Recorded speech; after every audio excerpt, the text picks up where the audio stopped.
Hi guys, welcome back to my channel, Edmund Mindaros, and for today's quick tutorial, and I'm going to show you guys on how to enable or disable split screen button in Microsoft Edge browser. So Microsoft allows you to separate page into a single split screen window for tab within a particular Edge browser window. Alright, so without further ado, and let's go ahead. So all you have to do is to open up the Edge browser. And then dito lang sa top right corner. And then i-click mo lang yung three dot icon. And then next step ay kailangan mo lang select dito yung settings. And then dito sa left side menu, dito lang sa search settings ay kailangan mo lang i-type yung split screen. Okay, so makikita nyo dito yung customized toolbar. And then next step ay kailangan mo lang mag-scroll down at hanapin natin yung split screen button. And then ito na siya. Kung paano ba ito enable or disable dito lang sa right side ay kailangan mo lang i-click tong button ito and then naka-enable na siya.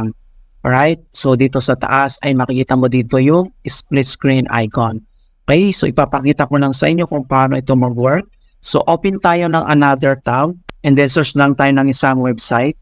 Okay, so ang next step ay dito lang sa taas, i-click mo lang yung split screen icon. So click mo lang siya and then ito na. So makikita nyo dito sa isang tab natin ay naka-separate page po siya. So dito, pwede kang mag-search ng another topic or another website.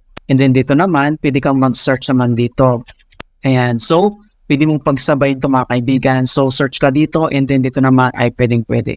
Okay, so kung gusto mo naman itong i-disable, so same procedure.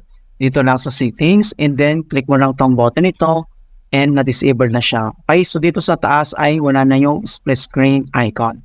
Alright, so ganoon na po kasimple kung paano natin enable or disable ang split screen button in Microsoft Edge browser.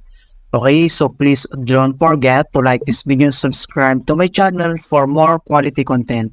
Thank you guys and see you in my next tutorial.